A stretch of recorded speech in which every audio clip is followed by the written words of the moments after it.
Morning, everybody. It is Wednesday, December 30th, 2020. It's 9 o'clock. We're in the Senator Hearing Room, 555 Court Street Northeast in Salem for our weekly Board of Commissioner meeting. Good welcome.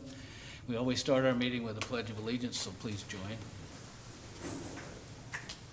I pledge allegiance to the flag of the United States of America and to the republic for which it stands, one nation, under God, indivisible, with liberty and justice for all. So kind of a special day for me. The last meeting, I figured that the math is like 850 meetings. That's a lot. You know, in the garbage business, at the end of the day, when we'd finally get to the last can, it was always just, you heard it a lot of times, kind of a joke, like, hey, we just found the last can. Too bad we didn't start here. I can't help but think this. Anyway, we'll get on with our meeting. The first item, as always, is public comment. No one has taken advantage of that. There may be an opportunity later if somebody likes to. So we'll start then with a presentation, COVID-19. Katrina Rothenberger, you're here and perhaps ready to tell us the latest thing. We've seen numbers go up and down. Maybe you'll explain what's really happening. Good morning. Katrina Rothenberger, I'm the Public Health Division Director for Marion County Health and Human Services. As of today, December 30th, we've had 13,741 cases. Our positivity rate since the beginning of the pandemic is 9.2%. 208 people have died. And currently there are 64 Marion County residents in the hospital with COVID. As you mentioned, our numbers have been increasing and fluctuating a little bit lately. We did not work on Christmas Day. Our staff needed a day off. Did we authorize that? What's that? And so we had a two-day total reported over the weekend at 359 cases. Yeah, that got my attention, believe me, but then I saw what was going on. Yeah, we didn't run the data that day, so that was a two-day total. We're anticipating, we've seen a couple of days under 100 recently. We think that testing went down a little bit and those numbers could increase a little bit after Christmas. We do have a testing event today at the fairgrounds at 3 o'clock, so if people do feel like they had been exposed or they are worried, they're welcome to come down to the fairgrounds today at 3 o'clock to get tested, and that information is on our website. As far as the hospitalizations in Region 2, which includes Marion, Polk, Yamhill, Lynn, Benton, and Lincoln counties, there are 154 adult non-ICU beds available there are 154 people available out of 787 beds and 43 adult beds available out of 127. So let me say that one more time. 154 adult non-ICU beds are available out of the 787 beds and 43 adult ICU beds available out of 127 total ICU beds.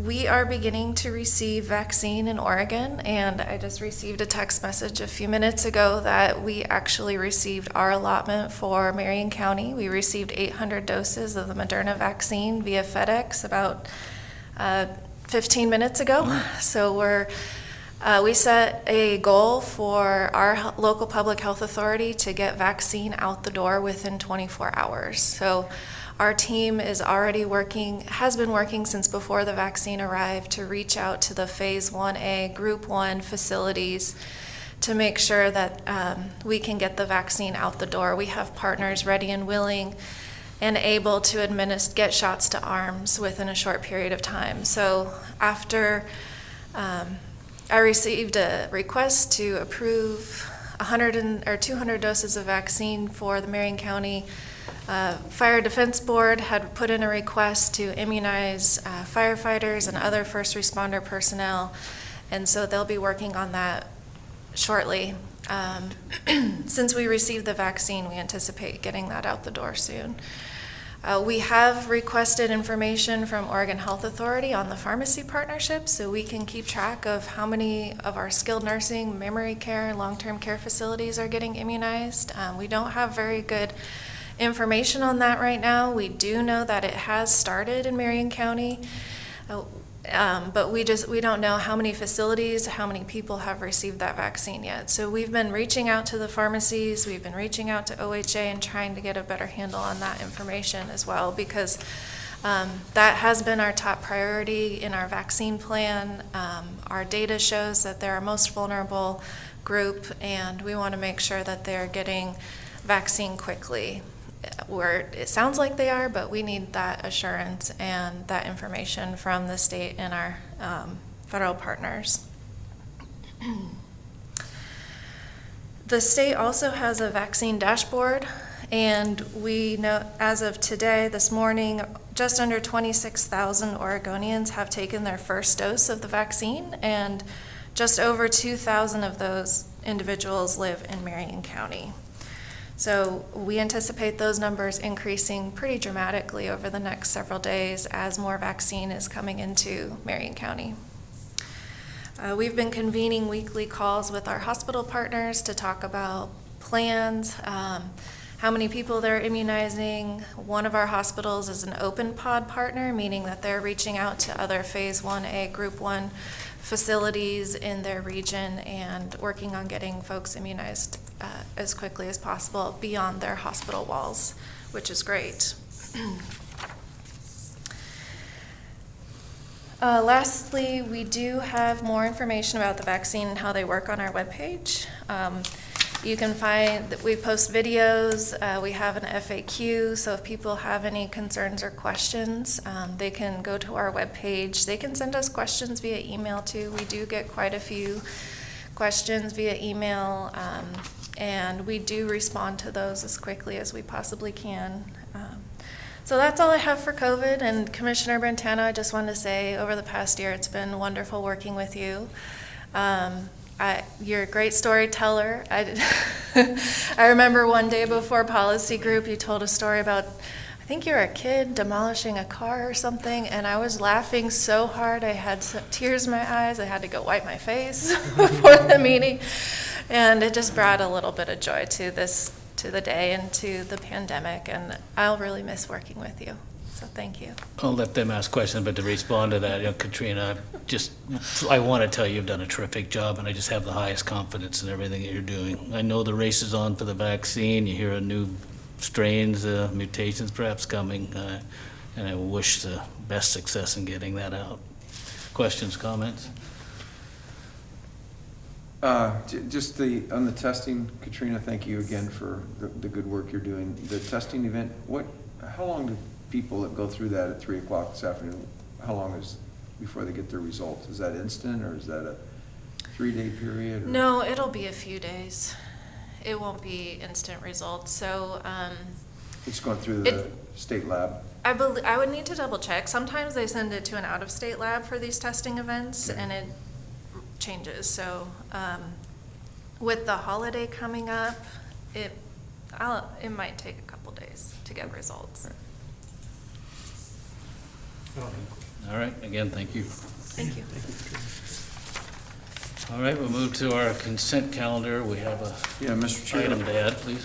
I'll make a motion to add an item to the consent agenda under Board of Commissioners to approve an order rescinding order number 20-090 that ratifies delegation of authority to the state fire marshal related to the Oregon wildfires effective December 30th, 2020. I'll second the motion. All right, it's been moved and seconded to add an item having to do with the order 20-090 and the state fire marshal just described. Any further discussion? Hearing none, call a question. All in favor, say aye. Aye. Aye. Aye. The motion's passed. Now for the consent items. And Mr. Chair, I'll move the consent calendar this morning. Under Board of Commissioners OLCC application, recommend approval for Idle Acres LLC DBA Idle Cider, Staten, Oregon. Brooks Food Market Inc., DBA Brooks Food Market, Brooks, Oregon. Also under Board of Commissioners, approve an order establishing the committee and commission appointments for Marion County elected officials for 2021. Under Board of Commissioners, approve a resolution appointing Jan Fritz as the county's representative to the Courthouse Square Condominium Association, and a memorandum of action electing Jan Fritz and Alan Pollock as directors effective January 1, 2021. And the item that we just added, approve an order rescinding Order 20-090 that ratifies the delegation of authority to the State Fire Marshal related to the Oregon wildfires effective December 30th, 2020. Under Human Resources, approve a recommendation to update the classification and establish a pay grade for classification 064, Human Resource Manager. Establish and adopt a classification and pay grade for 362, Long-Term Recovery Manager. Update the classification and adjust upward pay grade for number 195, Correction Nurse RN, and adjust upward the pay grade for number 161, Community Services Program Coordinator. And finally, under the tax office, approve an order for a property tax refund in the amount of $119,357.57 to Boone Ridge Senior Living. I'll second the motion. Okay, it's been moved and seconded to approve the consent calendar. Just read. Any further discussion? See none, hear none. All in favor then say aye. Aye. Aye. Aye. That motion passes. 2 action items this morning, both under Health and Human Services. The first is consider approval of a contract with John Michael Scholler in the amount of $599,040 to provide psychiatric mental health nurse practitioner services to individuals receiving alcohol and drug treatment services or mental health services at Marion County Health and Human Services through December 31st, 2023. Ryan Matthews, good morning, and go ahead. Morning, Commissioners. Yes, I'm here seeking approval of a 3-year contract with Michael Scholler in the amount of $599,040. Michael is a psychiatric mental health nurse practitioner that works at our Psychiatric Crisis Center, and he's been part of our team there since January of 2009, so many, many years with us. His primary role is to provide psychiatric mental health assessments and prescribe medication. He also reviews treatment plans of people coming in with, high acuity and suffering in a state of crisis. He makes recommendations on proper interventions and treatment. And, he's been, as I mentioned, he's been here with us since 2009. He's been incredibly dedicated to our Psychiatric Crisis Center and our crisis program, which is one of the things I think we're most proud of within Health and Human Services, the great work that team does to serve those in need and prevent people from utilizing the emergency department as much as possible when they have mental health issues that we can intervene in. And then I'm happy to answer any questions you might have about Michael or his work. Questions? Yeah, thank you, Mr. Chair. Ryan, how long did you say he's been with us? January 2009. Okay, so long Yeah, he's time. been with us for the long haul, and he's really been committed to crisis work, which is not always easy to find somebody that can, span that test of time, dealing with people in really their lowest points quite often and really experiencing severe crisis, and he's been really committed to that program. And we know how important that crisis center is to our Absolutely. community. Yeah. Sure, you have a question? So does his work exclusively center on the crisis center? He does, yes, he works full-time there. Very good. Thank you. Okay. Mr. Chair. Mr. Chair, that I would move that we approve a contract for services with John Michael Scholler in the amount of $599,040 to provide psychiatric mental health nurse practitioner services to individuals receiving alcohol and drug treatment services or mental health services at Marion County Health and Human Services through December 31st, 2023. I'll second the motion. It's been moved and seconded then to approve the contract for service with John Michael Scholler to provide psychiatric mental health services through December 31st, 2023. Any further discussion? All right, then all in favor say aye. Aye.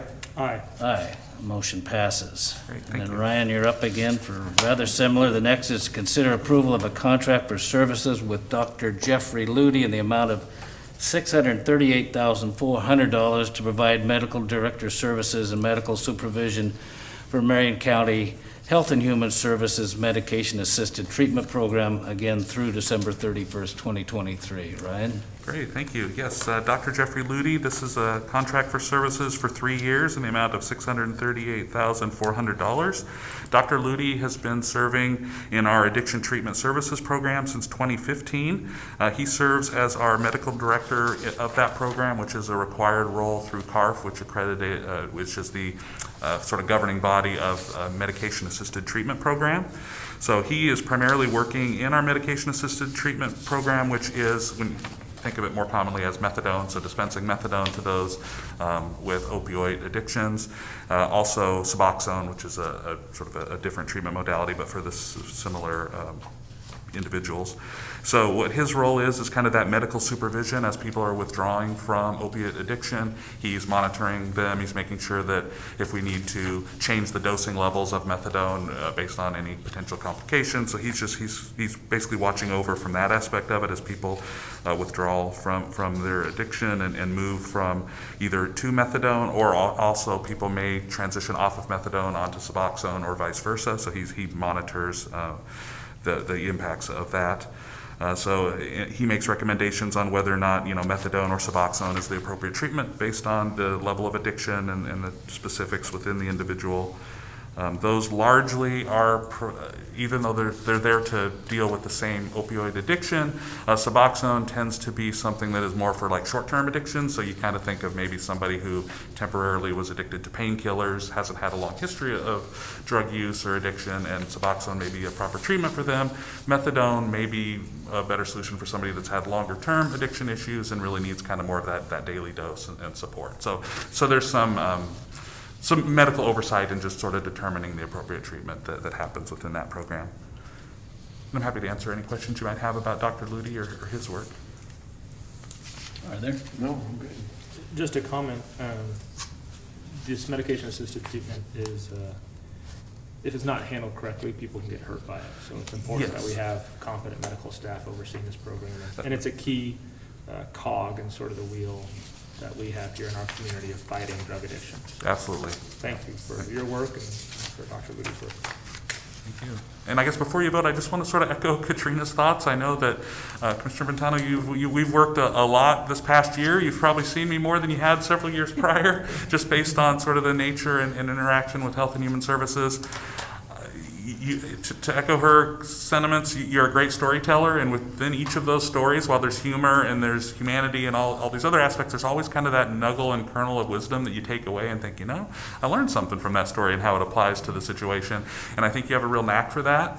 I know you've had a passion for making sure that our community's prepared for these types of events, whether it was, in previous years, West Nile virus or whatever the looming, emergency is. You wanted to make sure our community was ready and prepared for it and had the infrastructure in place. And we've sort of seen with COVID-19 that, a lot of the training and effort that we went through to be prepared to deal with an emergency, I think has made a difference in our community. And I know that was ultimately the motivating factor for you, because you are passionate about Marion County and the community, and you never lose sight of why you're in the position you're in and who you're advocating for. So I just want to say I really have appreciated working for you. And despite the fact that you root for that team in orange and black, I really have enjoyed our time together. Yeah, he was right there. I know. I was really buying it. I couldn't resist, but despite that, we've had it's been a difficult year, but I think it's been a really, really great year, and part of that is because of leadership of all of our commissioners, and certainly I just want to acknowledge you and your efforts in that. So Thank you, and you've done a terrific job too. Thank you. thank you.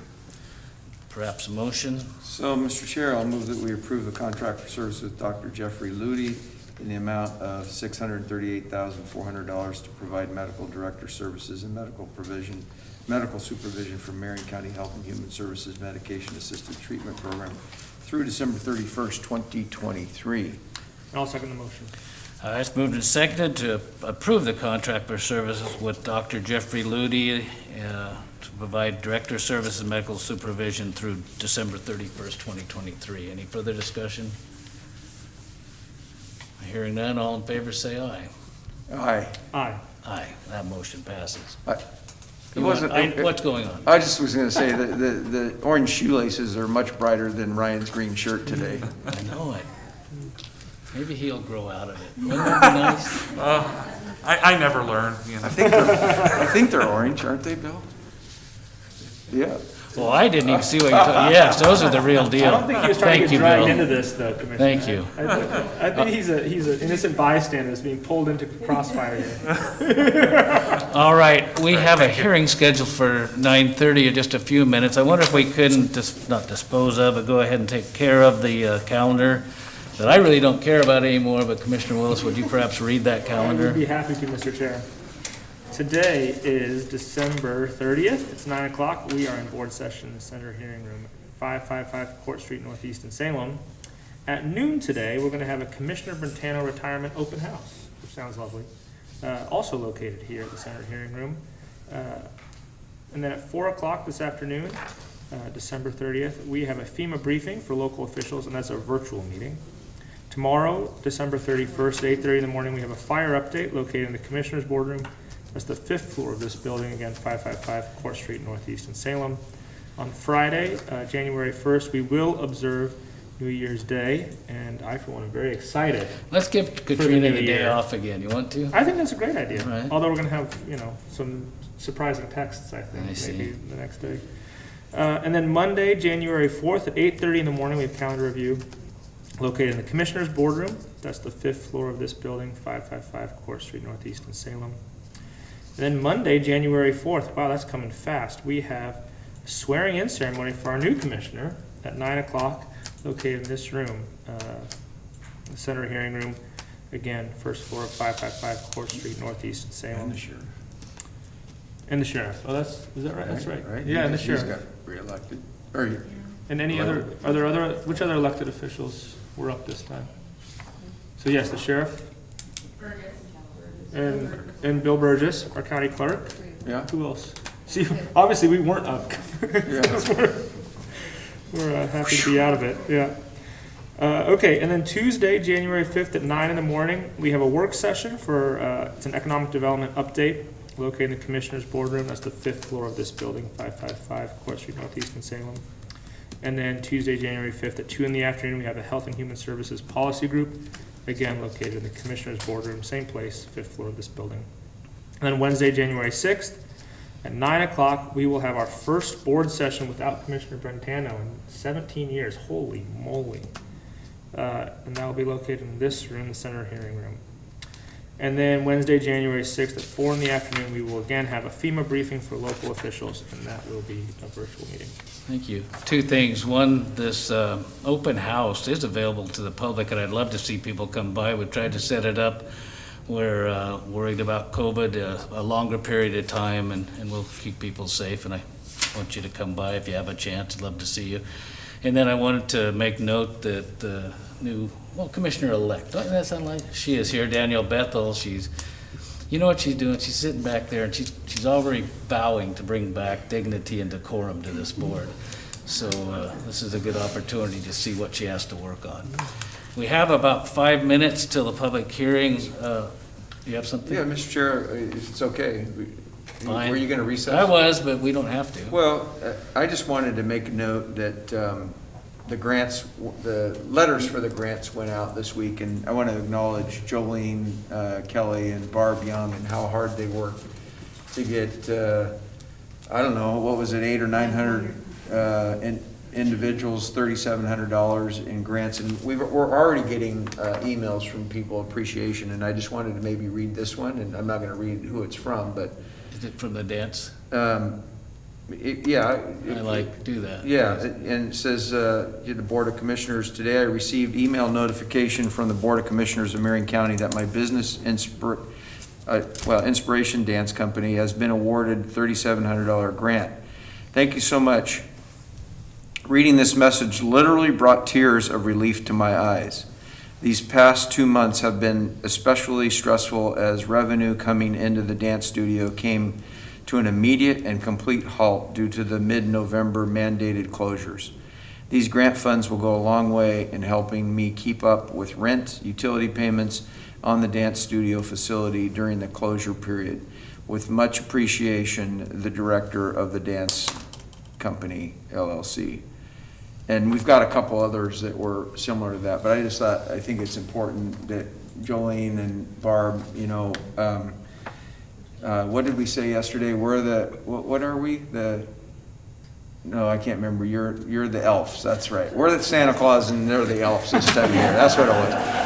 They did all the work and we get to put on the red hat and take credit for it. But I just want to thank the governor for sending the $55 million. You know, it's still a sore subject with me that the counties that got their own money still got part of that money. We should have gotten more to get to our businesses. And the other good news that we got this week is the bill that was passed in Congress. If there is anything left, if we miscalculated this, we'll be able to get more money out, and we have up until next year to finish some of the COVID grant money, what do we call that, CARES Act money. So this is good news for some people out there. Thank you, Mr. You know, Chairman. I don't think we're looking for people to say thanks to us, but we are looking for evidence that it mattered. And That's when one. I read that, I thought, okay, that helps somebody, I couldn't be happier. Yeah. All right, 2 minutes, what do you got? Well, I want to hear about the pizza party yesterday. I missed it. You were invited. No, yeah, I know. I had a hard time putting my suit on this morning. Well, we're talking about, I give commercial plugs. What are they gonna do, kick me out? I kinda like Paddington's Pizzas, you know, and so I went and picked up, 10 or 12, and we just had a little impromptu pizza party. Got to talk about a few old times and, well, you'll hear more of this, but how much I care about everybody here. So it was fun. We didn't notice you were gone. I don't know what that I wouldn't means. think you would, yeah. Well, I mean, Jan might have noticed I didn't eat her pepperoni pizza. Right, that was the only difference. There was more for her at the end of the day. The people were it was fun. It's all been fun. All right, I'm getting real close. Somebody's got 1 minute so we don't just recess and, Well, I just wanted, Jan, how did he do on his exit interview yesterday? Did he fail? Good question. He passed. You're gonna give him a reference for his next job? Whatever he needs to do. Mowing the Regis Fields?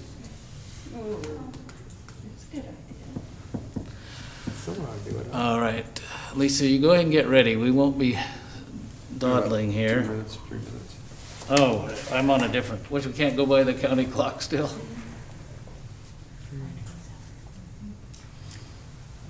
Well, this isn't comfortable. You've never been one to not be able to fill the space. I know, and I wanted this meeting to be perfect, and here it's I don't think it is. You haven't wrecked it yet. fine. I don't want to get into, I can tell you a little, just me. So what's the most important thing to do? I get to give a final speech. Jen set it up and you'll hear it. I hope it's all right. But, so I'm gathering up my stuff and head out to the car and what do I forget? My speech. That's all I care about. Well, that can only happen to me. And Your then, best are always off the cuff anyway. that's probably true. And then the true stuff, it happened to every school kid. And this one, my dear little sweet Marion pup was busy actively chewing on that yesterday morning. Was So, she? yeah, I could have truly said the dog ate my speech, and it would have been better for everybody, just so you know. Just wrap her up in that blanket you got yesterday. Well, it's still here. That was Oh. nice. I got the nicest gift. Did your grandkids have a good Christmas? I think Did you so. get to see any smiling faces? Yeah, everybody's pretty, it went good. I got, one of my grandsons, I got him this bug collection kit. Wait, a bug collection? Oh, there you Yeah, go. it's got compass, it's Future got a hat, scientist over here. it's got a magnifying glass. Of course, I told him, I said, now you can go out and find the bugs and you get the sun, and you know what you could do with those. Oh, don't you teach him that. But he is just so excited about, he's 5, he's just so excited about using that thing. I've never seen a kid so excited about all the toys that are in, tools in there, flashlight, That's a fabulous. net. Well, thank you. That wasn't horribly interesting, but I'm glad you're happy. Did I say son? Grandson. Come on, that was nice. It was good. Yeah. I got what, I did see Commissioner Willis and his family at morning mass on Christmas morning. It was fun, and I looked up in the choir loft, and I could see 4 heads, and I thought, oh, I thought he had 5. Maybe I didn't get it right. All of a sudden, one more popped up. Okay, he got them all. They're all there, and it was accounted for. So we filled in 5 minutes. Lisa, you're ready to go. I'd like to now open a public hearing having to do with consideration of Marion County's application for a community development block grant fund. I should say that right, block grant funds from Business Oregon. Lisa Trownick is here. Lisa, go ahead. Good morning, Commissioners. Thank you. Lisa Trauernicht, Senior Policy Analyst for the Board of Commissioners. And I'm going to start by reading the public hearing notice because then that qualifies for all of the requirements of this project. Marion County is eligible for a 2020 Community Development Block Grant from Business Oregon. These funds come from the U.S. Department of Housing and Urban Development.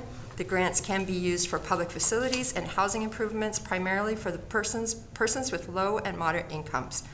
Approximately $12 million will be awarded to Oregon non-metropolitan cities and counties in 2020. The maximum grant that a city or county can receive for an emergency project is $500,000. Marion County is preparing an application for a 2020 Community Development Block Grant from Business Oregon to help support the county's wildfire recovery program to aid Santiam Canyon cities in their fire recovery processes. It is estimated that the proposed project will benefit at least 2,730 persons, of whom 41.94% are low or moderate income. Public hearing is being held now by the Marion County Board of Commissioners at the regular board meeting, December 30th, 2020, in the Senator Hearing Room, 555 Court Street, Salem, Oregon, 97301. The purpose of this hearing is for the Board of Commissioners to obtain citizen views and to respond to questions and comments about community development and housing needs, especially the needs of low and moderate income persons, as well as others in the community that might be assisted with a community development block grant project and the proposed project. Written comments were welcomed up to 2 o'clock yesterday, December 29th, at commissioners@co.marion.or.us email, and both written and oral comments will be considered by the Board of Commissioners in deciding whether to apply. The location of the hearing, this room is accessible to persons with disabilities, and people were asked to contact Brenda Koenig in the Board of Commissioners office at 503-588-5212 if they needed any special assistance or accommodation to participate in the meeting. More information about the community development block grants, the proposed project, and records about the county's past use of community block grant funds is available for public review at the Board of Commissioners office, 555 Court Street Northeast, Suite 5232, Salem, Oregon, during regular business hours, which is Monday through Friday, 8 a.m. to 5 p.m. If special accommodations are needed for review of those records, please notify Brenda Koenig in the Board of Commissioners office, 503-588-5212, so that appropriate assistance can be provided. Permanent involuntary displacement of persons or businesses is not anticipated as a result from the proposed project. If displacement becomes necessary, alternatives will be examined to minimize the displacement and provide required reasonable benefits to those displaced. Any low and moderate income housing that is demolished or converted to another use will be replaced. That is the end of the notice, and I read that because there are certain requirements that HUD has. There are 5 or 7, depending on who you talk with, that you have to say in a public hearing, and it was recommended that I just read the notice. So there's the notice. It was published on December 16th in the Woodburn Independent. It also was published in Spanish, which is a requirement based on our county population. So to go into what we're doing, we are developing out of the Board of Commissioners office the Santiam Canyon Fire Recovery Program, which will help coordinate recovery efforts for the cities that have been affected by the fires. Primarily Detroit and Gates have asked for assistance in so many different areas. They have needs in land use and permitting and just general help for their city governments, some visioning and planning. We've looked at a variety of ways to assist the cities, to support them actually in their own planning, and that's what we're looking for these funds to do. On your consent agenda during the board session, there was, you approved the long-term recovery position classification, and that person that is hired into that position will be coordinating these efforts. there's so much going on, as you all know, in dealing with local and state government and dealing with FEMA and all of the recovery organizations that come in to help. From the federal level, you have all of the disaster recovery levels, and then at the state level, you have disaster recovery services. And there's so many things to coordinate, and it's really a little overwhelming for these cities that have been devastated. So we would like to create this program to support them and help them through these processes. Long-term recovery after a disaster like we've experienced can be 5 to 15 years. It's not fast. Everybody wants things to happen very quickly, but what we've seen is they don't happen quickly. And based on what we've seen in other communities that have been similarly devastated by fire emergencies, it takes a long time. And so we want the county to be here to support this process, because a lot of people have an energy around it right now, but in 6 months, in a year, in 3 years, they're going to be exhausted. They're already exhausted, but they just keep going. So the CDBG funds, we can apply for up to $500,000.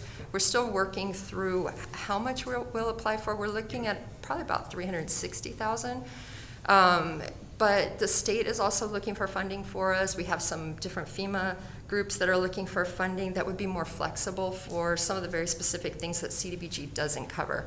What we would like these funds for is to start the recovery program, to get it kicked off with the long-term recovery manager and some staff support, and then to hire a few consultants that can come in and get going and do the planning efforts.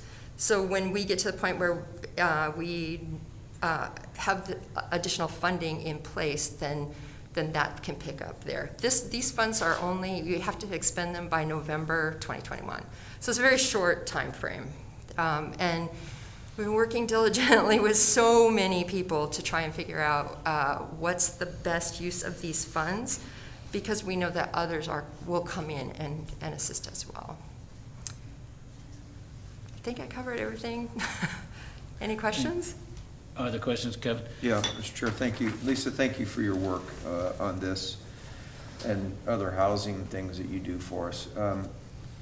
Will these funds so you said we have to spend them, when would we get them? We'd have to spend them by November 21st. When is the grant close? Well, so this is an emergency grant. The Business Oregon regular grant process for their CDBG program, you can only apply in the spring and the fall, but because it's an emergency situation, it's just open. So any of the fire-affected counties can apply for these funds now. And we're hoping that if the board approves and we can go forward with the application, that it happens pretty quickly, and that by sometime mid to end of January, we would have these funds. And then Okay, so we get them by February 1st. Can they be used, because you said there's sidebars around these, can they be used for, I know we're doing a lot of work in our community services department. We have used $440,000 in lottery dollars this last year that was before the fire, for the, looking at the sewer system up there. Would these funds be available to use to speed that up, to do more engineering, more detailed engineering? We've talked about that a little bit. Well, we've talked about it a lot, actually. We've talked with Regional Solutions, we've talked with Economic Development, we've talked to different partners, land use at the state level. The problem with that is that the sewer system project is years out. It probably won't come in. Anything that we would purchase now with these funds won't actually be used for a year, a couple years. I mean, like when in their planning, this is probably not, the CDBG funds are probably not the best used for the sewer system, because it's a long-term project, and this is more of a short-term, fill a gap that, fill like an immediate need, which the immediate need is help to the cities. And we're looking at other funding. So this would be, and Jan, chime in here too. This would be potentially used to hire consultants that have city management experience and can help with the planning, et cetera, like Dave Kenny's group or somebody like that. Is that what we're looking for here? Yes, and to do, like economic impact analysis. That's something the cities don't have the capacity to do, but we know that they have a huge economic impact from from the fire. They have debt service, and they have revenue loss, and they have infrastructure loss, and all of those things that are not normal occurrences, and that because of the size of the city staff, they don't have the capacity to figure out a lot of the things that are above and beyond their normal work that they're doing. So we would like to get into consultants to help relieve some of that burden, so they can be doing their normal work, and contractors can do this extraordinary work that they're having to deal with, and answer a lot of the questions they're getting about the emergency and what's happening and when is this happening. And So, I guess, and I saw Jen started talking, I guess my concern, or my question is there's not a lot of detail here for us to say how these funds are gonna be. This isn't the application. Correct. This is just a public hearing to say, do we wanna move forward on generating an application? And that's when those details would come forward. Is that That is accurate? correct. Okay, thank you. That's all I needed to hear. All right, any other questions? Mr. Chair, if I may, I just want to thank you for moving forward with this. It's something that we keep throughout the fire recovery period we've run into with our cities up the canyon that have been devastated, where FEMA or the state wants to touch base with the cities. They want to know what the cities want. They want the cities to fill out certain applications, get certain information, and it's just, because the state and federal government want to make sure that their funds are not misused, some of these processes can be very rigorous. And if you're Gates, for instance, and they have one part-time employee, you just don't have the bandwidth to actually do what's necessary to get the state and federal funding to rebuild your community. And so we've been sort of carrying the burden, but it's getting to be more than we can do without it impacting other programs as well. So that's why it's important that we do increase capacity and support our cities and help them to rebuild. Lisa, first of all, nobody's signed up to testify for or against, so we won't have any other testimony. Lisa, I just want to say I really thank you and for helping guide the county through this. I know it's a maze. I've seen enough of it to say I want nothing to do with it. But it looks like you've got a handle on it and heading for something that can really help the people of Marion County. I'd like a motion to close the public hearing and approve the application. So are we approving the application or approving? there's an order, I've given Brenda an order, if you'd like to add it to your agenda, to approve the order to go forward with the With the application. application, okay. Then I will make a motion to close this public hearing, Mr. Chair, and approve an order directing staff to move forward with the application for community development block grants from Business Oregon for the purpose of wildfire recovery. I'll second the motion. It's been moved and seconded to close the public hearing and approve the order for the application having to do with community development grant funds. Any further discussion? See none, and call the question. All in favor, say aye. Aye. Aye. I think Max wanted to vote. I was watching him. He tried to sneak one in. The motion's approved. All right, that ends our items this morning. We're not going to close, or we're going to actually declare a special session of public comment. So that'll be something different for a few minutes afterwards. I don't know which clock to use, but let's reconvene in 7 minutes and 10 minutes to 10, and we'll see how that goes. So until then, we'll be right back.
found out. Jennifer's still keeping me straight. I have to, they want me to adjourn the regular board meeting. I think the county wants to divorce themselves from anything I might say, and it's probably a good idea. So I will do that, the meeting's adjourned, then I can start. I tried to set this up so I could do without this thing, and I hope that works. A couple little thoughts. I kind of thought this might be a standing room only crowd. Turns out it's rather a sparse sitting room only crowd, mostly relatives, but I do appreciate those people who have always been behind me. I do want to acknowledge my wife Tammy sitting in the back. She's always supported me. She made it clear she didn't necessarily need to be involved in the things I did, but she always supported me. And she always made me look good, and you don't know how hard that is. And I want to acknowledge that service and appreciate it very much. So what I wanted to try to do this morning was kind of maybe explain how I arrived at decisions, things that were important to me, kind of a little list, somewhat of a romp down memory lane, but not really quite that.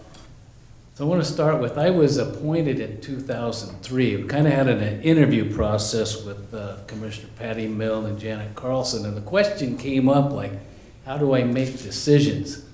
And I didn't really have a good answer. Well, I said I try to look at the facts and do what I think's right. But I know how I make decisions now. I just kind of want to explain it. I have probably read every Louis L'Amour book and story. I love them. I got to explain a little more. Apparently that's not real popular anymore. He's a Western writer. The good guy always wins. Pretty happy, a lot of action, rugged. But in every story, there's two things that he'll highlight that really appealed to me. And the first was that this person rides for the brand. And that just means loyal. That's no matter what, loyal. I like that. And the other is that it's the person could be someone to ride the river with. So that's someone who's steady and dependable and resourceful, somebody you really want covering. So I think I like the stories because I think that's who I am. And if it's not, it's who I want to be. So I just kind of have this. The people and things that I'm involved with, I'm real protective. And it kind of goes down a list, family and church and community and schools, state, nation. It's kind of my country, right or wrong. I'll be there. And I want to protect them and promote their success. That's all that's important to me. So I don't know if you can make this line, but that's how I made my decisions. It's a template. I put it on. What's the best for the people I'm involved with and trying to help, and things just kind of come out. Now, I've also had some terrific friends first, but confidants. And where's John Latimer, of all the people? But John Latimer, Jan Fritz, and Barb Young, right from the beginning, they've always been there to kind of keep me on the right path if the template didn't work exactly right. We had a little joke, especially Jan and Barb. I'd say something, let's see if we could work on that a little bit, and then they'd say, we'll just kind of pat it right. So it was this, and then finally I got the message, and it usually turned out right.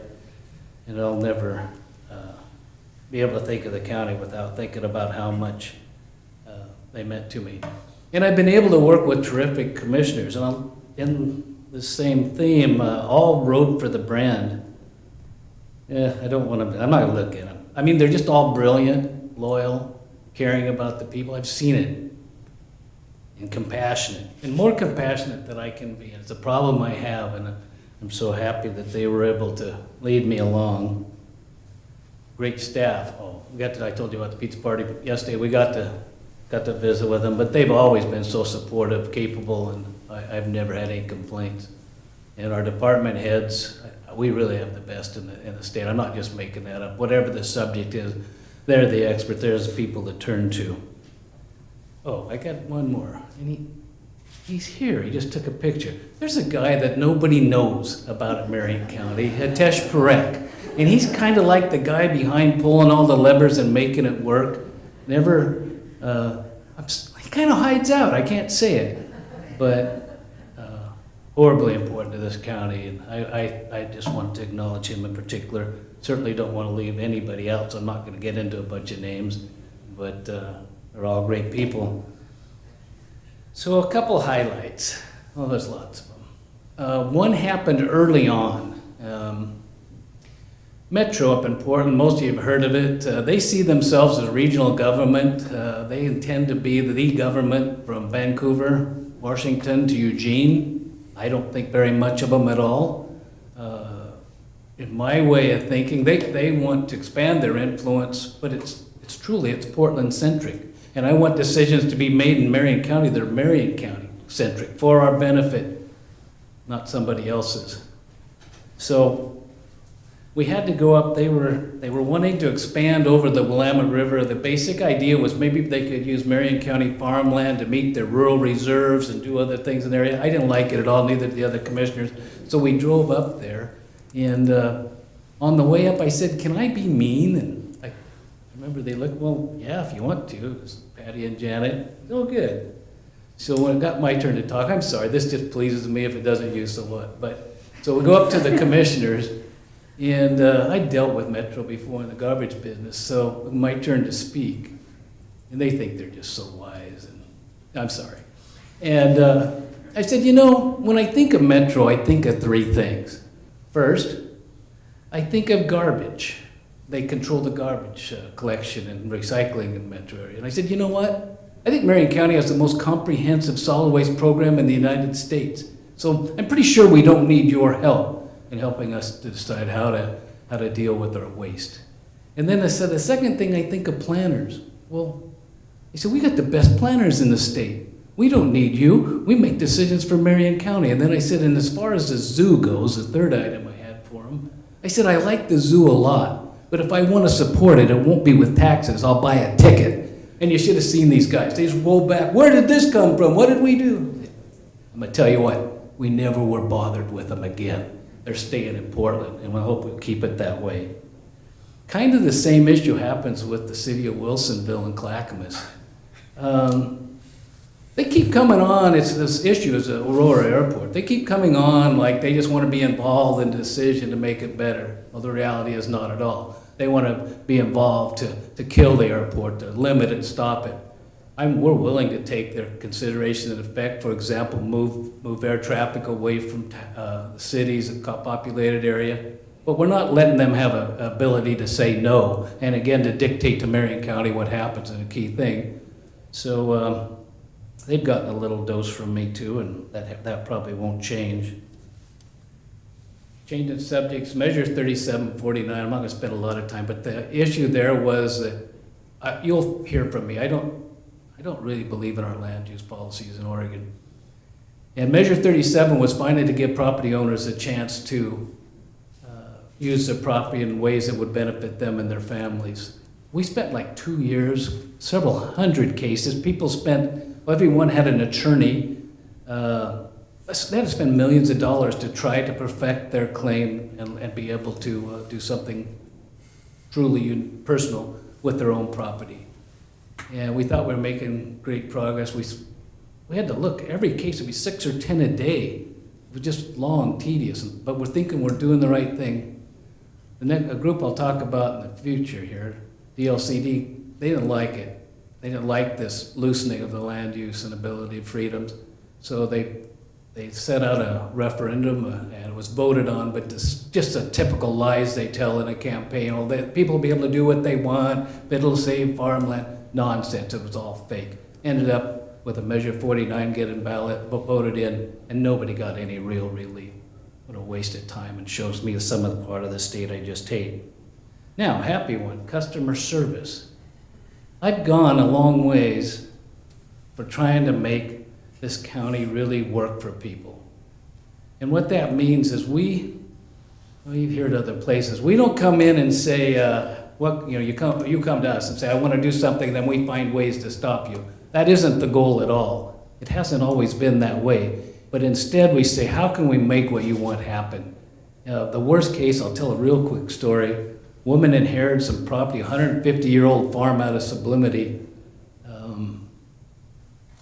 and wanted to remodel it, and then was told that she'd have to change her driveway location and build a new driveway. A lot of extra expense. This is on a road, honestly. If there's 20 cars a day go by, it'd be a lot. It's been there for 150 years. I don't know there's ever been an accident, but they're told they have to move their driveway because it doesn't meet the standards of the county. And then the woman asked our employee, why are you doing this? And the answer, the one that things changed immediately, just so you know, the answer was because we can. Oh, we're done. And I think it's a lot better, and I think that'll continue in Marion County. I still hear a few things, but overall, I believe the public's pleased. I think we have people on customer service. I just send them like Brandon Reich and Joe Fenimore. When people have a problem, I just send them to them and I say, hey, make it work, and they do, and that should continue. I'm real proud of work we've done on facilities here. You know, this building, that probably would have need a whole speech in itself. Suddenly it was a 10-year-old building, I think $80 million, and suddenly it's condemned and we got to move out. I have to always give special praise to Barb, you're right in the middle of it, and Jan, but getting people all out into new offices and starting the remodel. We formed a task force to work at what do we do, and kind of looked like we're just going to tear it down and start over or rent things. And then a citizen from Silverton, a man named Gene Pfeiffer, came with a group that had experience in redoing, reconstructing, whatever it took, buildings like this. So bottom line, we took a chance, and it was a chance. But we saved the building, limited the expense. It really worked out. It was a gamble, but it really paid off. I'm happy about it. But you may not know. I probably don't. I should have listed them all out. But in the last 6-8 years, we've added a juvenile building, remodeled the health department, added a sheriff's public service building. Oh, I'm forgetting so many. We've gone right down in this building too. Kind of all within funds that we had, taking advantage of low interest rates and going to be able to afford it. And I say, and I believe we moved the county ahead kind of like we're good for a generation. And pretty proud of that without having to go extra. Some of this has been mentioned here today. I'm real proud of our response to COVID. We got money out to try to help as many people we can, way ahead of other counties, just always a theme. And you know how wildfires, I certainly have to heap praise on our sheriff's department, the dangerous things they did. But our response has been to do everything we can, and you watch for it. But we've foregone building permit fees and septic permits. Everything with the theme of trying to get people back into their homes as soon as possible. Attended numerous FEMA meetings, organizing. We have to certainly look at Jen Fritz behind me for organizing that, but we're doing everything we can to respond, and I think when people get done, they say the county did a terrific job. Okay, now I gotta be mean to people again. I'll do 3 groups. I don't know how long I'll do with them, and I'll just tell why. There's 3 groups. I'll just name them. So-called Friends of Marion County, 350 Salem, and especially Department of Land Conservation Development. So real quick on the so-called Friends. They battle for saving farmland. In today's world, when Nick Carville, you can counter me, but I do question if people don't want our farm products, as we've seen with different processing plants closing down.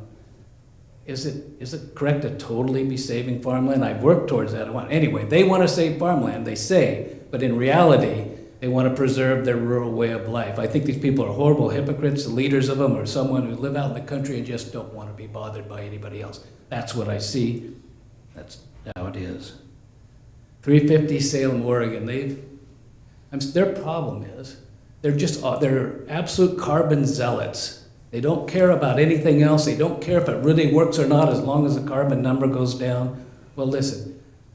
Oh, I'm going to get out of order here a little bit, but I know, I'm an outdoorsman, I know things are changing globally. But every one of the things proposed, the governor's tax and steel program, cutting down driving, anything to cut carbon. Oh, probably threatening our electricity and transportation futures. These people, all they can see that, but they specifically hurt Marion County in regards to us trying to get energy credits for our garbage burner.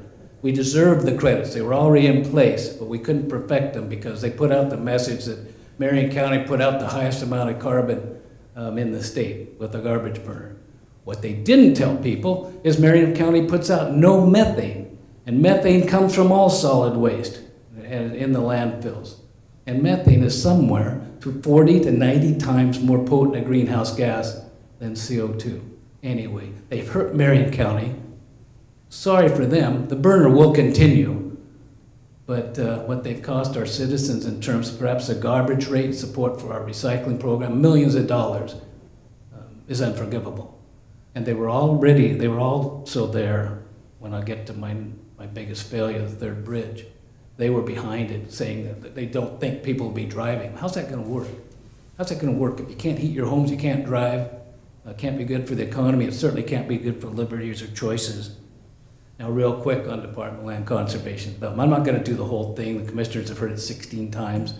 But it basically goes like this. I first have contact with them as a mayor, city sublimity. We're approving our comprehensive plan. They tell me, they tell us that this lets the city design their community the way they want it to be. Oh, I said, that sounds good. And allows the city to grow out so services can keep up with demand rather than arms. Well, okay, that sounds good. Well, then it was just 5 years later, I find out it isn't true at all. It isn't for a city or a community to design what they want. It's design it the way DLCD wants. I won't get into it, but believe me, I have ample evidence. So I don't buy that part of them at all. Well, so they're in planning. So you can hear I don't like it already. But they got power. They're right there in Portland. They got a lot of legislators behind them. Anytime they get a new idea, there's new legislation, and suddenly they have more power. So they went from planning to transportation, and it started showing up about 10 years ago. And I said, how is this possible? Planning means to me, you should be taking people from where they are and taking them to where they want to go. Well, they do it just the opposite. They tell you where you want to go. They tell you where you'll work. They tell you where they live. It's social engineering. I want nothing to do with it. And people just have to be aware of it. Kills me. And what was the third one? I'll probably forget, but it'll come back to me. Oh. And now they want more power. Now they want the same power as DEQ. They want ability over the environment. So let me just tell you about this group. I've been alone in the wilderness trying to make people aware of them and what they mean for your lives and future. They want to control everything you do, have no effect on the environment, and nobody knows who they are, you don't elect them, you don't have a way to get at them, and the final thing that gives them too much power is they even have their own court. So you want to appeal a decision, you go to their court. Come on. So I'm hoping sometime in the future, I don't mean to get party stuff here, but certainly some responsible Republican group come in and finally start trimming those back and give Oregonians the liberty they deserve. So, I've already mentioned my biggest failure was the third bridge. I'm fully convinced that this region will suffer for decades because of that. Backwater, economic development goes away. We had a tremendous opportunity, and not be able to move that ahead is probably bigger to me than it should be, but that's how it is. Now, there's been some sadness as I've been a commissioner, and I got to explain a few things. See, Commissioner Cameron kind of intimated that I cried. I want to explain that. I don't cry. I can well up a little bit. Some things tug at me. I'm a little sentimental, perhaps. Things like transitions, perhaps today, weddings, funerals. And here's what always gets me. It's more family love, but the love of a mother, that'll always pull me. Patriotism, sacrifice, loyalty. I have a little trouble when those things, I'm sorry, that's how it is. I have, actually, my son's here, and I don't know if he'll recall, but I kind of welled up a little bit years ago when I was saying goodbye to my 5th grade CYO football team, and I'm pretty sure the boys were confused, but it meant a lot to me at the time. But there were 2 things in particular that kind of did draw it out of me, and I'll take a little bit of time on the first one. It had to do with burning babies out of Vancouver, British Columbia. I was in a meeting with Janet Carlson. She kind of just lurched. Can't say it any different. She came running over to me with her first of the cell phones. And it read, Marion County heating homes, burning babies. I said, what? She said, that can't be true. And I said, no. And then I thought, oh, it could be true.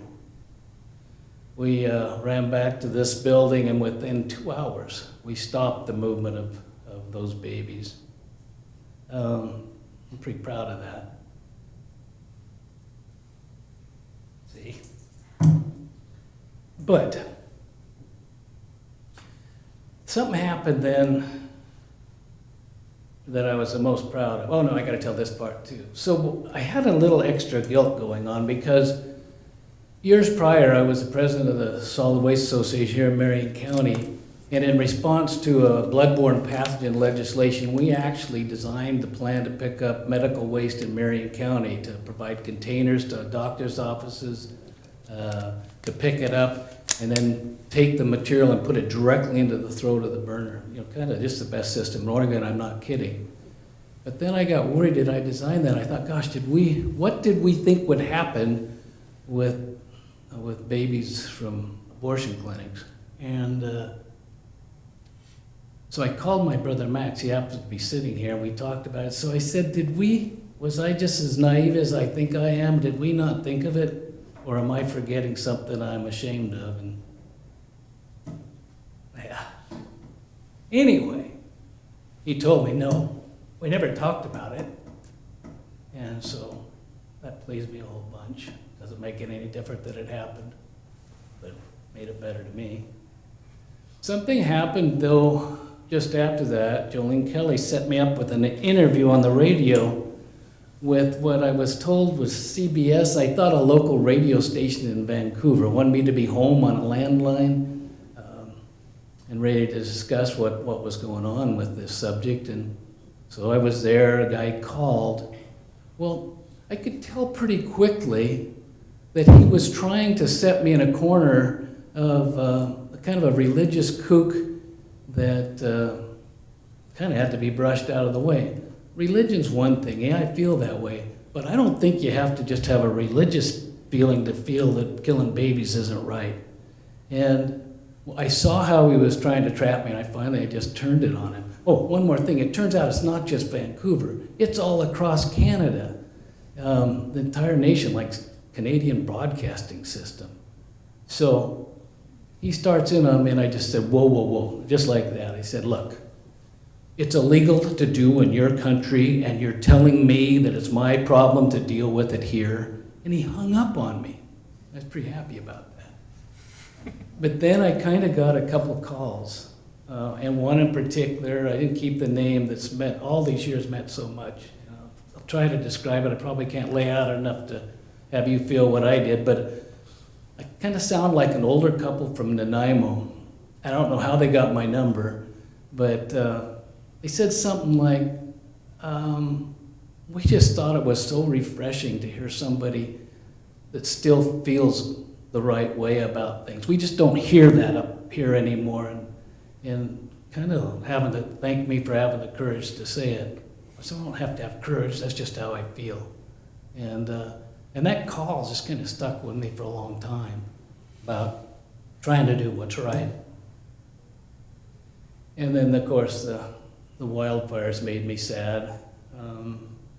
Can't help it. I was talking about it, and I started thinking about the Swimming Fire Department, people I used to work with, you know, out maybe risking life. I knew about the huge losses going on to everybody I care about. And then I'm just sitting here kind of talking about it. It's kind of got me, just like it is right now. And I don't apologize, but I just want you to understand I don't cry. I don't even like to be around people that cry. then I get to do some humor. Usually when I talk, I try to be funny. I can't. That's how it is.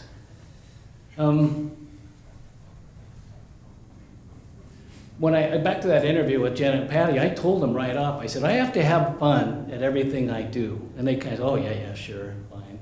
But they didn't know they were kind of giving free license to the smart aleck in the back of the kid to say anything he wanted. So, on a legitimate basis, I think if you can be funny about something, you understand the issue. So, I typically try to be, or want to be. But here, humor implies being on the edge. And then I want you to listen to this, Commissioner Cameron. Pay attention here, because you can fall over either way. It can be really funny, or it can be really embarrassing. So I understand the risks that I take in being funny. What you may not know is I kept a dated, unsigned resignation letter in my desk drawer for the last couple of years, because I was so confident that sooner or later I would say something in these hypersensitive times that offended somebody so much that it embarrassed the county, and I didn't want to get in the way. In some ways, I can't believe I made it without using it. I actually tore it up a couple days ago.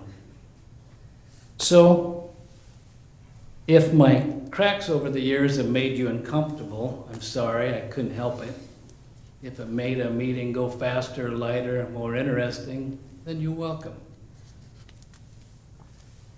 I feel I've been pretty successful as a commissioner. It still somewhat surprises me. I consider myself as pretty much an ordinary man. I know I didn't have to be here, and I was blessed with never wanting to go any further. And I know I wanted to make things better for people, and frankly, to what I call matter. I want to matter. I think I can truthfully say I'm proud of the job here. And I know also that I leave the county in good hands.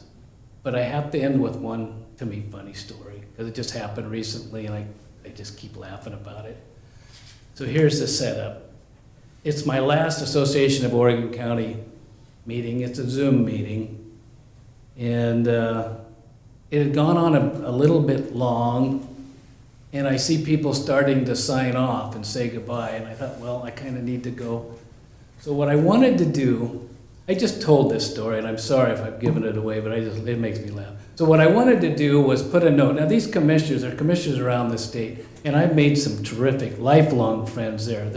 They're just some of the best people that could be. There's some out of Portland that don't meet that criteria, but that's another matter.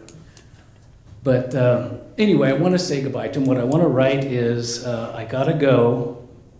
I've enjoyed my association with all of you, and I'm confident in your success for the future. That's what I wanted to write. So I start writing, but this shows my ineptness. I'm so, I'll let this happen. So what I wrote was, I've got to go. I've enjoyed my ass. And then it hit send. It hit send! I did not touch that!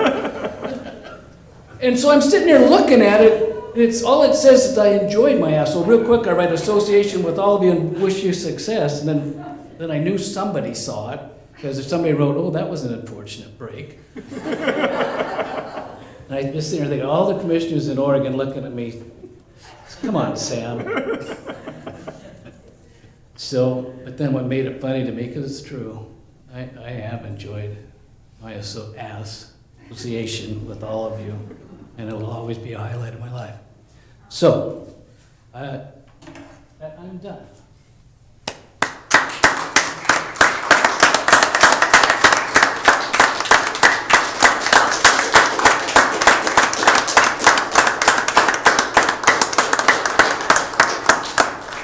Well, Sam, we have a very special guest that's with us today.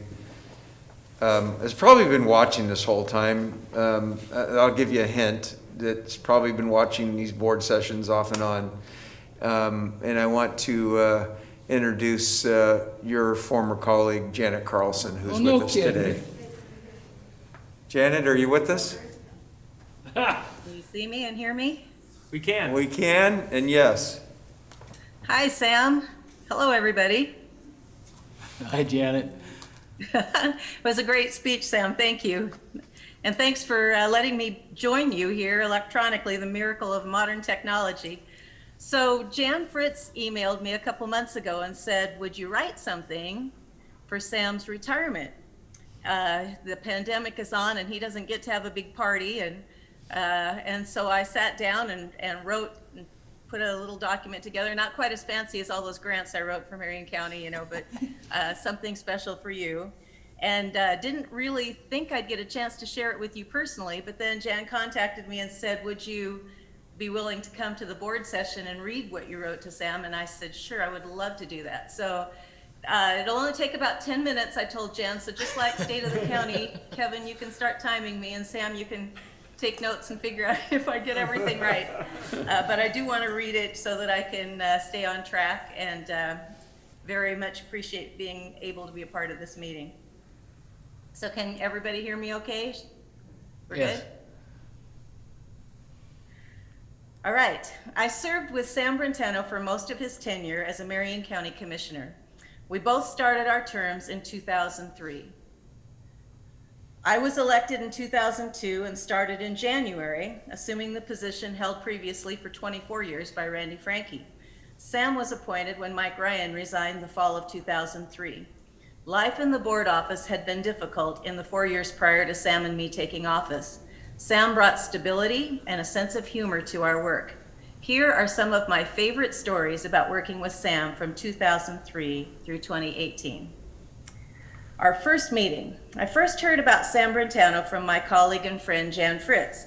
She said she had visited with Sam at a Regis football game on the sidelines of the field, I believe, as the story goes, and encouraged him to put his hat in the ring for the county commissioner vacancy.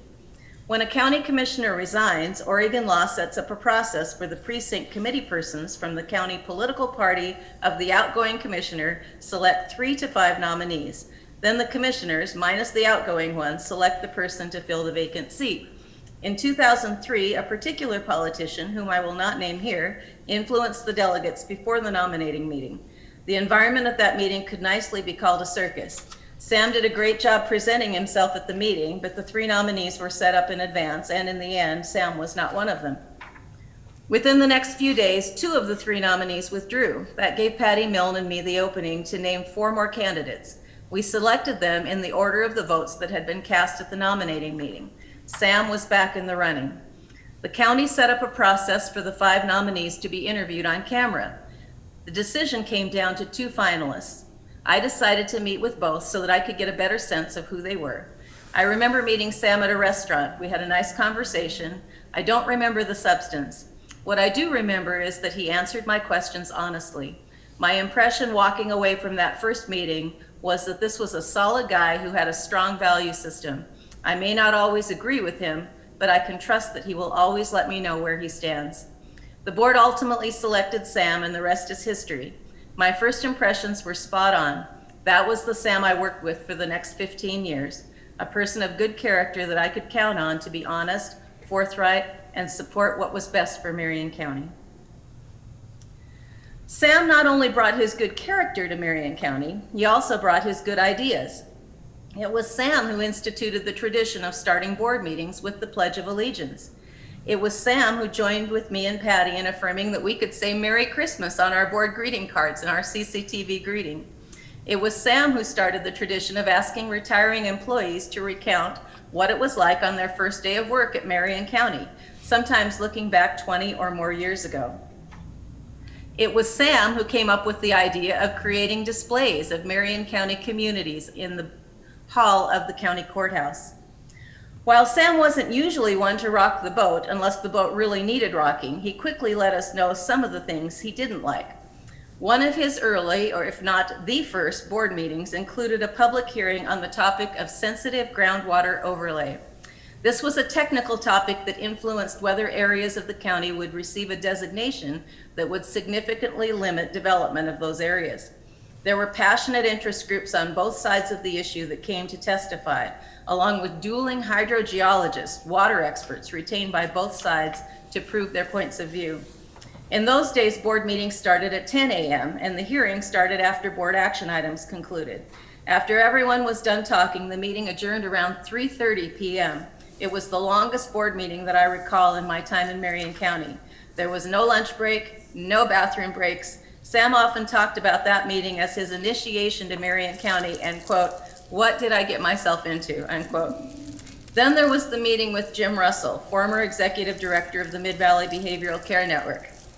Shortly after Sam took office, I wasn't in Sam's office during the meeting, but boy did I hear about it later.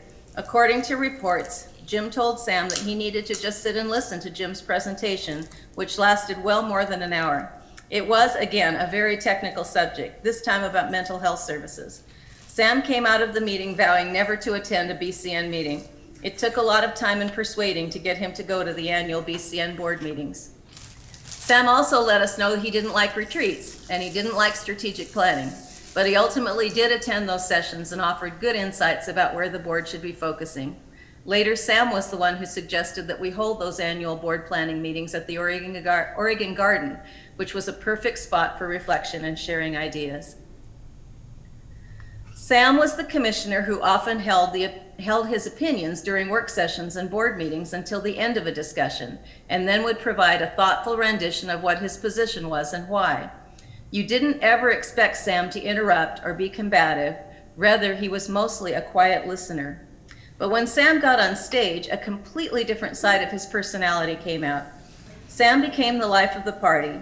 He was outgoing, sometimes saying outrageous things to get the audience roaring with laughter. At the annual State of the County address, you could count on Sam to pick a topic where he could rant to the audience about how federal or state policies were harmful to Marion County. While less political, you could each year count on Sam to MC the Marion County Fair opening day dinner for dignitaries with the same jovial demeanor. He artfully facilitated sharing by those attending and created a welcoming and supporting atmosphere, except for the year when John Latimer declared that Kevin Cameron was his favorite commissioner. That was horrible. What was he thinking? I understand he was frequently invited to MC other community events like the Regis Auction because of this great ability to engage his audience, often with self-deprecating humor. As a Board of Commissioners, after the State of the County address, we would attend Chamber of Commerce and City Council meetings around the county in Staten, Jefferson, Silverton, Salem, Kaiser, Woodburn, to share issues facing the county and our budget priorities. At one such meeting in Mill City, I entered the meeting room to learn that Sam had already volunteered me to sing at an awards event in Mill City. I believe it was Sandy Elwood, the realtor who filmed the now famous videos of the Santiam Canyon fire devastation, who greeted me to set up the details. Sam is a devout Catholic who would return to work on Monday mornings to report on his singing at his Sunday church services. "I can sing 4 notes, he would say. I think it got up to 6 notes eventually. Anyway, I thought it might be fun for Sam and me to sing a duet in Mill City, since he had been so kind as to rope me into performing at this event. My dad owned a recording of Johnny One Note that I had listened to over and over as a child. Since Sam was always talking about singing his 4, 5, or 6 notes, I thought it would be fun to sing that song together. The song talks about Johnny One Note, who could sing only one note. Before the performance, we didn't rehearse. I told Sam to just pick a note, any note, and sing it when I pointed at him. When the time came, the background music kicked in. I sang the first line. Johnny could only sing one note, and the note he sang was this. I pointed my finger at Sam, who then grunted like someone had kicked him in the stomach. Throughout the song, he repeated that grunt. It was hilarious. Sam came to Marion County after running a family-owned garbage business for many years. So as a county commissioner, he viewed the employees of Marion County as his family too. His job was to make his colleagues feel like they were part of this gigantic family. In this vein, Sam encouraged activities in the office that made work fun. He attended the holiday and birthday gatherings and got involved in department contests and fundraisers. One of my favorite conversations with Sam was when, it might have been the year that he volunteered me to sing, we ate at the pizzeria in Mill City. That started a tradition where we invited city councilors, the Salem mayor, and others to eat pizza in Mill City. Sam loved to fish and took many people, probably almost everyone in the board office except me, not that I wasn't invited, sorry Sam, and others on fishing trips. When the Children and Families Commission started a Reading for All project, Sam was all in for the book drive. He collected and delivered books around the county. That was Sam. He always wanted to support good causes and the people behind them. Another annual holiday event that we always look forward to was the Solid Waste Management Advisory Committee dinner and gift exchange. Each person attending was asked to bring a recycled gift, and then there was the traditional number drawing and gift selecting and stealing. One year, the event was held at a local bank just a block from Courthouse Square. Sam, Barb Young, and I walked over together. Sam was swinging his gift in his hand as he walked. I noticed it was a box wrapped in copier paper with a bow and holly berries drawn in red and green ink. I started to ask Sam what was in the box and then stopped mid-sentence because I realized it looked exactly like the size of the applets and cotlets boxes that we had both received as Christmas gifts from a Marion County colleague. Sam recognized that I had figured it out and started to giggle hysterically. We in the board office also had the chance to connect with Sam's real family from time to time. His children would occasionally visit the office to take Dad to lunch or sit in at a board meeting. I don't think they were there, though, when Sam announced that he would pay for his children's college education only if they attended Oregon State University. Sam would often give Tammy the credit for picking out his ties. His office was filled with memorabilia, including a photo of his father. We all heard about the weddings and the family trips and the grandchildren, especially Caroline. Sam is definitely a family man. Sam will be missed in Marion County. That solid, trustworthy, honest, thoughtful guy with his outspoken sense of humor cared deeply about the issues facing the county. Sam could be counted on to be the county's leader for emergency management, transportation, solid waste management, forest management, parks, the Oregon Garden, and senior services. He could be counted on to, quote, throw a little fit when policies were proposed that would limit the authority of local governments. He took on Metro. He could be counted on to advocate for a new bridge in Scotts Mills and a third bridge in Salem, and to challenge bike lanes and median strips. He handled the media and made quick decisions when questions arose about Marion County's role in disposing of fetal tissue.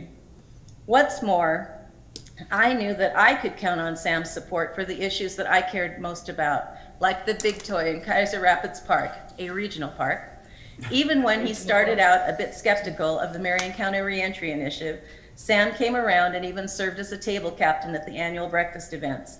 Although he teased me about sometimes kicking him under the table, I seldom had to kick hard for him to be willing to take in new information. Sam was an essential member of the Marion County Board and a proponent for working together as a team. But for me, Sam's greatest legacy is the power of his vote. It was Sam's vote that brought Marion County a new juvenile detention facility that incorporated a courtroom, a streamlined Marion County Justice Court, state and federal grants that kept the health department going, and a place at the table for regional decisions about health and mental health care that affected Marion County residents. These were tough votes, but just like being the one Marion County commissioner who arrived at the office during the historic blizzard that closed Marion County for the first time in memory, Sam came through when it counted. Sam, it has been my honor to share these recollections with you. It seems more than a bit unfair that your day of departure will arrive in the midst of a global pandemic. At the same time, it actually seems somewhat appropriate because this type of pandemic is exactly what was on Sam's worry list, and you were the one always urging the county to become prepared. Thank you, Sam. I am grateful for your 17+ years of service to Marion County. You can be proud of your legacy.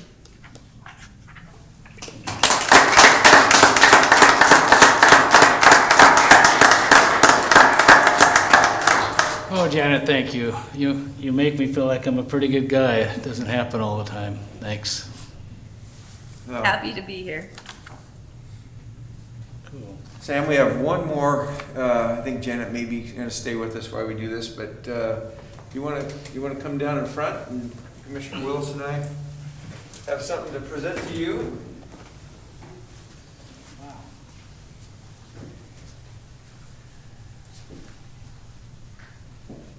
It's good to see you, Janet. Nice job. It's great. Nothing around here. Get on that side. Yeah. Get on the other side. We Tammy gave us the memo, we all wore blue today. Oh. Yeah. No, I didn't even hear that. But Sam, I think Janet just did a great job, and your speech was just fantastic about who you are and what you've done for this county.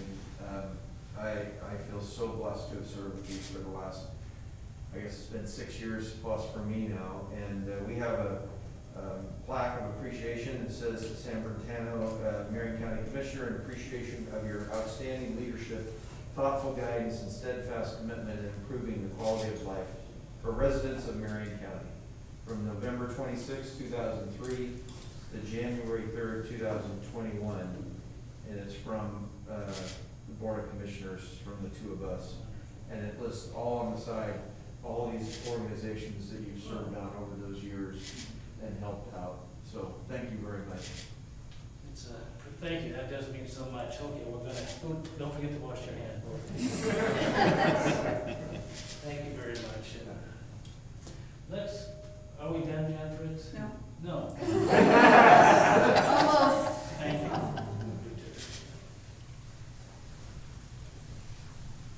This is nice.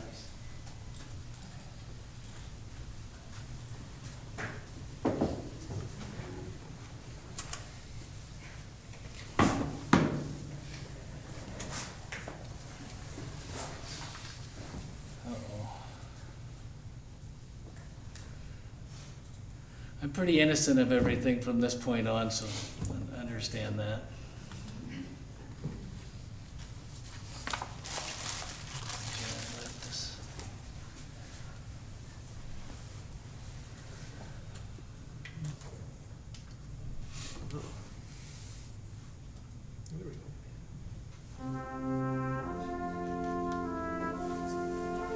Oh dear.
Well.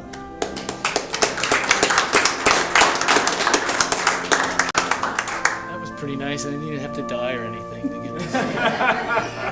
Pretty happy about that. Now are we done? All right, thank you all for being here. It's all meant so much to me. We'll have a reception again, open to the public, just kind of a drop by. Oh, I should say this out loud. I mentioned to these people here that my favorite treat was a peach huckleberry pie from the Pirate Bakery in Taft, Oregon, and somebody drove all the way to Taft to get it with real Tillamook vanilla ice cream. So if you want some of that, it's just about the best you could possibly have. That'll be available too. So thank you all for being here, and we're officially done. Thanks so much.